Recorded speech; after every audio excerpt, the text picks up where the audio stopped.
Hello, Disneys of the Warp the Webway and YouTube. Welcome to another How to Win with Eldar. Today we're becoming the Hemlock Wraith Fighter. I wanted to try this guy out because I have not used flyers in any edition of Warhammer 40k, and I thought, well, I can get one of these fairly cheap. Let me try it out. Let me just say that flyers have a large amount of impact on the field, especially this gentleman. Quick stat rundown: 20 to 60 inch movement, 20 being the minimum. Wings of Cain, when it advances, just add 20. You have to pivot it up to 90 and then up to 90 again. Spirit Stones, it's a 6-up, feel no pain. Hard to hit, -1 to the hit roll. Mind Pod, units must subtract 2 from their leadership characteristic while within 12 inches of any enemy Hemlock Wraith fighters. Crash and burn, you know they blow up. Airborne, they cannot charge or be charged except by anything that flies, etc.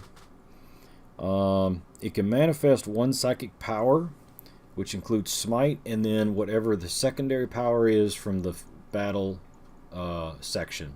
So if you have like protect and jinx, it could do jinx, but it couldn't do protect. And that's the very base rundown. It comes standard with 2 heavy D size, which are assault D3, strength 12, -4 AP, 2 damage. The weapon automatically hits. Now, that right there is very, very scary to a lot of opponents because you're removing Primaris and just about any medium infantry, and I'm going to use Primaris as medium infantry, not quite heavy. They're pretty close to it, though. You're removing them pretty much anytime you wound them. And with strength 12, you're wounding on 2s on 90% of everything that's out on the table. At least if it's infantry. Even enemy tanks have to worry about this thing with auto hit and 2 damage apiece. You get, you roll a 5, and that's 10 damage. Nobody wants to slough off 10 damage, especially if you've got a couple of, fire prisms on the other side of the table. So my experience with this guy is that he is very, very good, and he's also very, very fragile. The problem I ran into is I was doing psychic powers and smiting and all that good stuff, and I ran into Perils of the Warp, and I was out of command points for a reroll. I do 3 mortal wounds to myself. Then, it's after the movement phase, obviously. I shoot at the tank I was shooting at the turn prior, kill it, he blows up, does more mortal wounds to my flyer, and I ended up blowing him up and myself up at the same time. Had I been able to keep him on the table, I think this piece would have turned the tide because it was a very close match. Otherwise, my buddy and I both agreed we're not going to run super competitive, but I wanted to test some things. He was testing the Necron Codex that he had gotten linked off of whatever website, and I said, sure, whatever, I'm just here to play a game and roll some dice, push some plastic around the table. Super friendly guy. I enjoyed the game.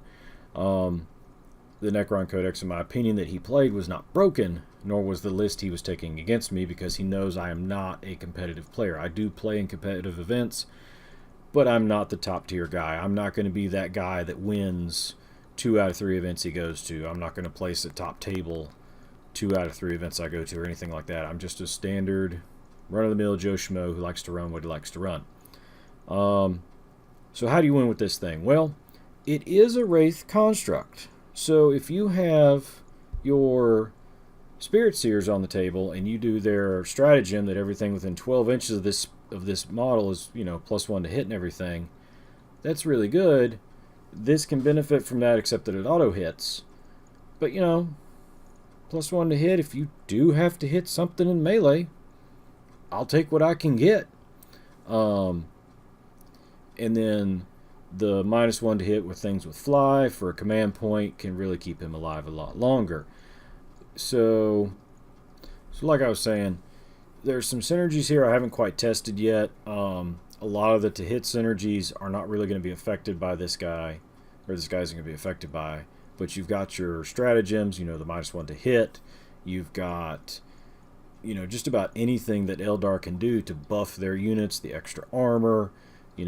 He has a 3-up save regular. He does not have an invulnerable save, but a 3-up save going to a 2-up save because of Protect. I mean, there's just a lot you can intermingle in this guy. Running 2 of these, in my opinion, puts you in a more competitive mind frame, because most people are not going to be able to deal with 2 flyers. 1 flyer is fine. Dealing with 2 would be much more difficult.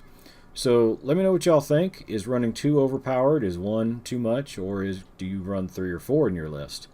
Leave comments in the description section below. Remember to like, comment, and subscribe.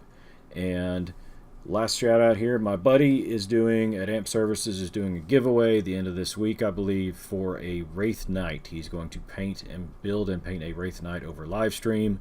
Go check him out. Give him a follow, a sub, or some donations if you feel so inclined to try to win that Wraith Knight. Have a good one.